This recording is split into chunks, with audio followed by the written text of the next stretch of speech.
Hey everyone, Dash Attack here. So I've got a story for you that's kind of a dual layered story. It's about a piece of breaking news, but it's also about how people are responding to said news. So I believe this is the publication that broke this story. Arrowhead Studios CEO speaks out against forced DEI into games. Now, we're going to go over the article briefly, and then we're going to go over some tweets from some people in the community. In recent social media posts, Arrowhead Studios CEO and the creative director of Helldivers 2, Johan Pilestedt, can't pronounce his name for the life of me, revealed he's working on a high concept for the studio's next game. Under post, he engaged in a brief discussion regarding DEI and the act of shoehorning it into a game just to have it there. The comments drew a mix of feedback from the community, with some praising its transparency, while others point out some potential flaws with what he said. Now, this is a mainstream gaming publication, so of course they're going to be defending this. You know, can't let the chuds get a win. Okay. Helldivers 2 heads when it was released in February 2024, with the game going on to sell millions of copies with ease. It had rocky moments when it was review bombed following a change on PC that required users to have and link a PSN account to play the game, but that wrong was righted quickly enough. Now Arrowhead Studios is prepping to piece together something new and is working on the concept for whatever comes next. In recent posts on social media, CCO revealed just that, and in the comments he engaged with the community. One user made a bold statement: never add DEI to your games. Instead of ignoring the comment, Pieces went in with a solid response that kickstarted a wave of comments. If it doesn't add to the game experience, it detracts, and games should be a pure pursuit of amazing moments. I don't like labels, but mankind is united in its extreme xenophobia on Super Earth.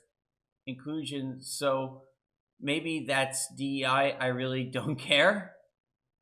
Make good games, don't make contemporary political statement. Some users were quick to point out that Helldivers' entire setting is a political statement, while others maintain the stance that Helldivers 2 is more satirical and rooted in absurdism than anything else. I would agree on that point. Like, the whole politics thing is just beyond parody. It's like more of a parody than Starship Troopers was. Okay, not much more left in the article. What we can take away from its comments is that adding DI elements to a game just to tick a box is wrong if it doesn't add value to the game. In that case, it's detracting value and serving no purpose, potentially spoiling the pure pursuit of amazing moments. His later comments suggest that the games with these contemporary political statements are inherently not good. One game that was heavily criticized under topics like this in recent years was The Last of Us Part 2. That game featured two lead female characters, one of whom was outwardly gay and had a relatively major storyline concerning a trans character. These topics were targeted quite severely by review bombers angry at the game being woke and forcing these elements on the players. Now, this is not what people were angry about. People were more angry at how Joel was done dirty. Like, Baldur's Gate 3 has trans and gay characters. Like, everyone in the party is bi. It's how these themes are handled is, and how they're forced in. And like in The Last of Us case, a lot of its elements are forced. And they also, from what I understand, really like did Ellie and Joel dirty. to prop up this Abby character. But The Last of Us Part 2 is one of the most highly awarded games in history, so perhaps you can make a good game that makes contemporary political or cultural statements. Okay, bias ending on the author there. Okay, now we're going to be getting into tweets. So yeah, we got Grummz, and he has a direct message to the CEO who made those statements. Dear guy whose name I can't pronounce for the life of me, and Helldivers too, these are great words, but until you take action, they are just that, words. Do you stand by them? Stand by rejecting DEI? Then why do you continue to allow your community moderators to ban anti-DEI sentiment in your Discord servers? I think they demoted that person. Why do you ban any mention of me or ban my friends who are speaking out against DEI? Why do you employ a community moderator who has made proverbially false accusations against me, which holds you company at risk of liability? You're not going to sue. You're not going to sue Arrowhead, Grummz.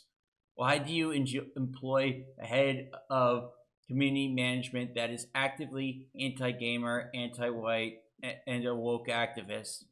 I love what you're saying, but it's time to walk the walk. Yeah, so, and I'll get into what my opinion is on the guy's statement, but first we're going to go and look at Endymion, whose response to a Kotaku article. And his way of framing things is, of course they make this statement once it becomes more socially and politically correct to reject wokeness. Never forget how companies and studios showed their true selves in 2024 when Gamergate 2 began. Like, yeah, they cowered, and they rejected it, but they can't do that anymore, can they? Actions speak louder. I don't recall Helldivers community managers ever banning someone for being pro-Kamala or DEI. You know, this is kind of a bit of a strong man argument. Like, you know, I mean, like, you would have to find an instance where someone was shouting pro-Kamala, pro-DEI stuff that wasn't just the moderator. And yeah, like, that community manager they did have was banning people for political stuff. I totally agree, that was bullshit. But, you know, it's just like, it's a tall ask. It's just like when Jeremy Griggs from Geeks and Gamers asked, why can't they have a MAGA banner for PlayStation? You know, after they made a BLM one. And yeah, like, Sony was really ultra woke in those days. They still might be. You know, it's... I just hope they learn from Astrobot. But yeah, finishing off Endymion's tweet. But I do remember CMs banning people left and right in Helldivers Discord for being pro-Trump or pro-Grummz. I don't know if they were banning people for being pro-Trump. I really don't. Oh, and then we have John F. Trent asking, did she get fired? I don't think so. I say, I believe she was shifted to another position or possibly quietly let go. So you're right to be skeptical of this guy, but see my other replies on why I still think that it's a really good thing. Now, I'm going to get into that in a minute. Oh, Sanzaroff makes a good point. Hate this permanent ideology of they messed up in the past, so we can't ever forgive them, when they quietly, literally are going back on what they did wrong. Besides the fact community Discord managers are not the devs, and they caught strays for those idiots on Discord. Yeah, exactly. Like, you know, progress, man. We got to make progress. Anyways, here are two of my points on the matter. Or this could potentially be how they always felt but only feel comfortable saying it now that the tide has truly shifted thanks to people like us. This is a win. Not sure if it will renew interest in Helldivers, but I had a blast. But it's just extremely frustrating with out a full optimized team. Yeah, if you don't have a full optimized team with like the equipment and knows what they're doing, you're going to get killed by the bugs and the bots big time. I heard about those difficulty spikes and those nerfs they added. So yeah, okay, to finish my tweet, as for the Discord thing, I thought they all got sorted out and that Nutjob got demoted. Not sure. And my last point right here, getting people to backpedal or get off the fence was always the end goal. More will fall. We're nearing the end game, but you must keep playing. Yeah, like this is a good thing going into 25. It means Gamergate 2 has had an effect, and like so have other political happenings, you know, that may be shifting, you know, nudge, nudge, wink, wink. But I digress. So yeah, like, you know, who cares if he means it or if he actually believes this? Like, you know, it means like you have someone on record saying forced DEI doesn't add to a game. And I'm sure the journos are real mad.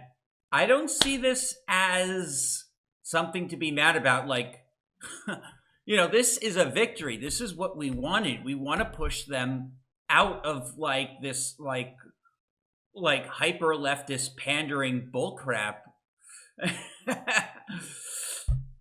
So yeah, I think this is really good. I look forward to seeing other such statements from other CEOs. Oh, I'm gonna be so giddy when it happens. Anyway, thank you all for watching this video. I'm Dash Attack, and I'll see you next time.